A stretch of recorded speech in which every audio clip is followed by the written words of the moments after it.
Hello, and welcome to the This Happened Today in History podcast. I am your host, Mr. Miller. This podcast will cover a number of topics that happened on this date in history. Please visit the podcast webpage at thishappenedtoday.buzzsprout.com.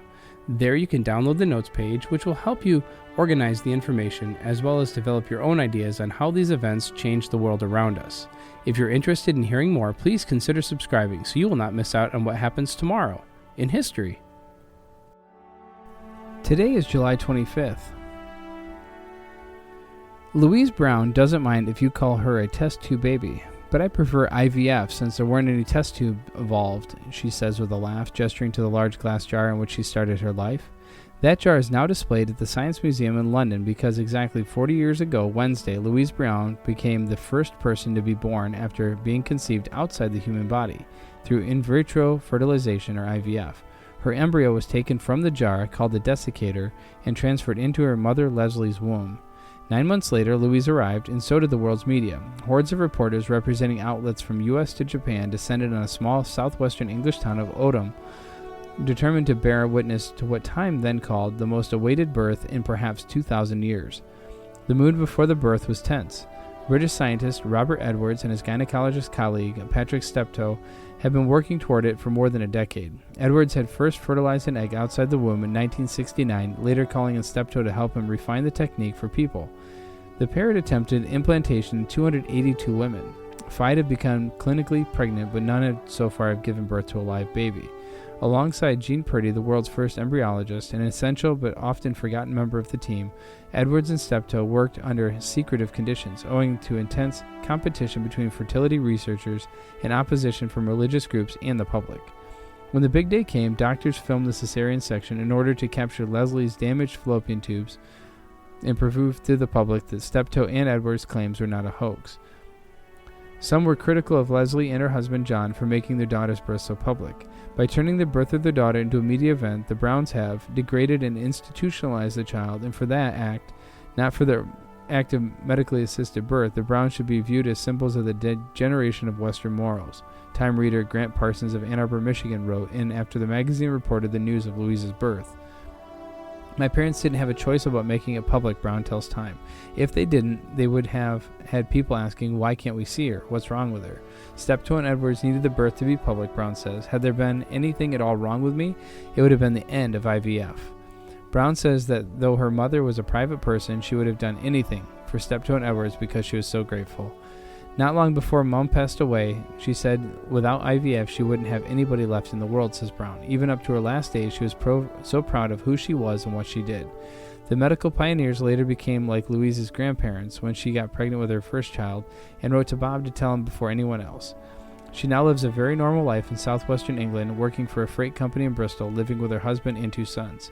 Many were jubilant about the first successful IVF birth. Stuart Kunkler from Columbus, Ohio, wrote to the magazine that it would be a glorious day for women afflicted with the types of sterility Mrs. Brown has overcome, while Margaret Wood Milan from New Hampshire wrote that with abortion rights, the arrival of IVF was a boon for those who share the same basic belief that parenthood should be a matter of choice.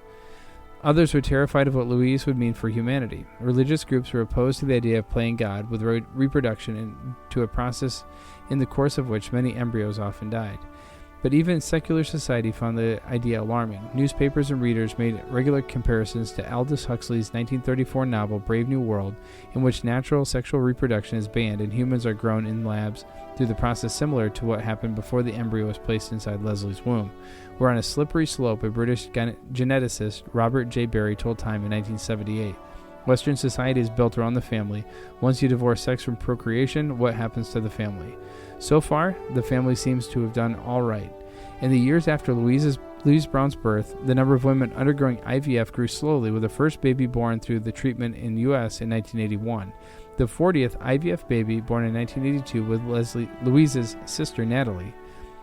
Now, some 6 million babies worldwide have been born through IVF, according to the Sciences Museum. Debate still rages on who should have access to the treatment and who should pay for it. The average cycle costs $12,000 in the U.S., and success rates vary between 40% and 2% depending on a woman's age. But the number of babies born through IVF goes up every year in the U.S., with more than 70,000 in 2016. Brown says she was shielded from negative reactions to IVF growing up. despite her parents receiving thousands of letters. Now the response is mostly positive. A few months ago, I was in the supermarket with my husband and sons, and I heard footsteps running up behind me, she says. It was a woman, and she had a 4-year-old, the same age as my son, and a tiny baby in her pram. She said that she had always wanted to thank my mom and me because without us, she never would have had these two. It makes you tear up.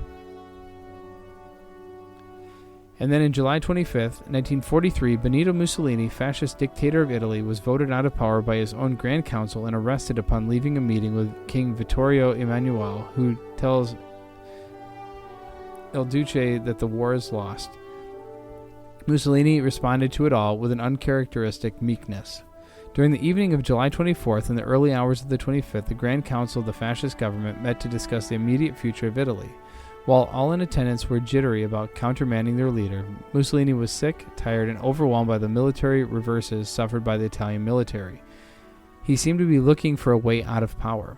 One of the more reasonable within the council, Dino Grandi, argued that the dictatorship had brought Italy to the brink of military disaster, elevated incompetence to the level of power, and alienated large portions of the population. He proposed a vote to transfer some of the leader's power to the king. The motion was passed, with Mussolini barely reacting.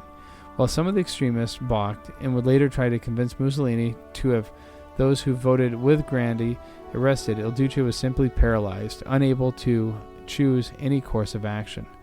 Shortly after the Grand Council vote, Mussolini, groggy and unshaven, kept his routine 20-minute meeting with the king, during which he normally updated Victor Emmanuel on the current state of affairs. This morning, the king informed Mussolini that General Pietro Baudiglio would assume the powers of prime minister, and the war was all but lost for the Italians. Mussolini offered no objection. Upon leaving the meeting, he was arrested by the police, who had been secretly planning for a pretext to remove the leader for quite some time. They now had the council vote of no confidence as their formal rationale. Assured of his personal safety, Mussolini acquiesced to this too, as he had to everything else leading up to this pitiful denouncement. When news of Mussolini's arrest was made public, relief seemed to be the prevailing mood.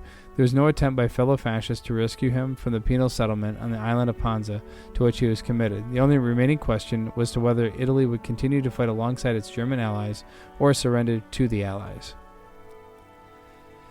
And then finally, Puerto Rico is often called a Commonwealth, but that is actually just a word in the official title of the government of Puerto Rico. Kentucky is also a Commonwealth, as are Virginia, Massachusetts, and Pennsylvania. Clearly, these states are no different from states like California and Arkansas, which do not refer to themselves as Commonwealth. So why is Puerto Rico frequently referred to as Commonwealth, and what does this term actually mean? The answer to the first part of the question is clear. Some people began to call Puerto Rico a Commonwealth in 1952 after Congress approved its constitution, the Constitution of the Commonwealth of Puerto Rico, on July 25th.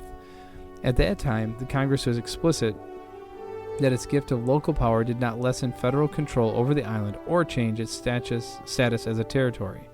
Since 1952, the term Commonwealth has evolved to describe a potential relationship between the United States and Puerto Rico, in which Puerto Rico is given special rights and privileges greater than those enjoyed by the states. Under a proposed enhanced Commonwealth government, Puerto Rico could ignore federal laws, sign treaties with foreign countries, and receive federal funding with no strings attached, all while possessing irrevocable U.S. citizenship and forcing the U.S. to maintain Puerto Rican policies it may no longer want by mandating a mutual consent clause in an initial U.S.-Puerto Rico pact. The United States officials representing all three branches of government have rejected Commonwealth proposals as unconstitutional and unfeasible. They have done so many times over the course of many years. Commonwealth is clearly not an option that the U.S. federal government accepts as a matter of law or policy. One high-level statement on this topic came in 2011 from the President's Task Force on Puerto Rico, in which the White House clarified that under the Commonwealth option, Puerto Rico would remain, as it is today, subject to the Territory Clause of the U.S. Constitution. Despite this record, the Popular Democratic Party of Puerto Rico, which is not affiliated to the U.S. Democratic Party and is also known informally as the Commonwealth Party, was permitted to place a Commonwealth option on plebiscite ballots, one definition of Commonwealth in 1967 and a different definition in the 1993 ballot. In 1998, no Commonwealth option was allowed in the plebiscite ballot. The Commonwealth Party urged its supporters to vote for none of the above in protest. Many did so, and this option became an exact proxy for Commonwealth support. The confusion and lack of understanding over the Commonwealth option in Puerto Rico led to inconclusive plebiscite results in 1967, 93, and 98. The only firm conclusion reached from the 3 votes was the vast majority of Puerto Ricans want to move beyond status quo. The 2012 referendum confirmed this, with 54% of voters voting against the status quo. When asked what the new option they preferred, 61% chose statehood. In a 2017 plebiscite, 97% of voters again chose statehood. You have been listening to the This Happened Today in History podcast. I thank you for listening, and I hope that you have enjoyed learning about historical events from the past. Thank you to the following websites for their information regarding today's topics: ThePeopleHistory.com, Great Britain First Test Tube Baby at Time.com, Benito Mussolini Loses Power at History.com, and Puerto Rico Self-Governing Commonwealth of the United States at PuertoRicoReport.com. The music used as the background track for this podcast is Americana, created by Kevin MacLeod on Incompetech.com. If you enjoyed this information and would like to hear more, please consider subscribing, as this will keep the historical events in your feed in the morning for each day. I hope you have a great day.